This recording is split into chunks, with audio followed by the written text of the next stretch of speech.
gazelles. We're an harnesses company. We want to always be improving our processes and making them better, faster, cheaper, less errors, less rework, you name it, we want to do it. What we found when we do facilitation for businesses is that really when it comes down to it, there is only 4 to 12 key processes in a business. Sounds like there'd be a lot more. We want to find out who's accountable for each one, like who's truly the owner of it. And there's got to be one owner of that process. What is the name of the process? And then what are the key outcomes, KPIs that you want on that process?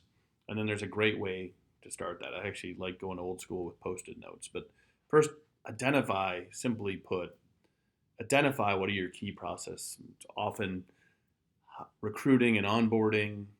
It's whatever your operations is, pick, pack, and shipping, dealing with clients or patients coming through the door. What's that process? Obviously, things like going and getting new hunting and sales process is a very normal process. Then there's financial processes, but think through them. There's 4 to 12 key processes in your business. Our goal is to document them at the level that needs to be documented.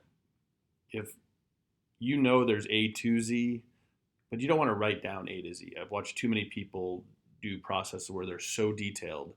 It's 3 pages, single spaced, and those can have a process of ending up in a file cabinet or on some public drive that no one ever looks at.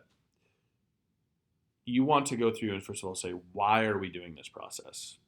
Then have the 6, 8, 10 key steps, not the 26 key steps that are important to make sure we get those accurate. But we want to make sure people understand the why. Why are we doing this process? Number 2, we want to understand what's the trigger point? What starts this process? And finally, what ends this process and who's it being handed off to? So make sure we align with them and what did they need. So the trigger is sales lands a new client, it gets handed operations. So operations and sales have to align on that triggering moment and all the right information is passed on. Then it's going there to finance. Finance has to be, that's the outcome at the end of operations. So what are those processes? I love actually taking a 4x6 Post-it note. What's the triggering event? Everyone agree. Then walk 12 feet down the wall, put the ending event. All right, now in between, what are the key steps in the process? And if there's if this, then that, there's like 2 options. Just turn the Post-it note diagonal and say, if yes, go up, and if no, go down, and then create the other sub-processes right below them. But the first goal is to understand what are all the key processes in your company, and then what are the key steps and who owns them, what are the outcomes, triggers, and so on.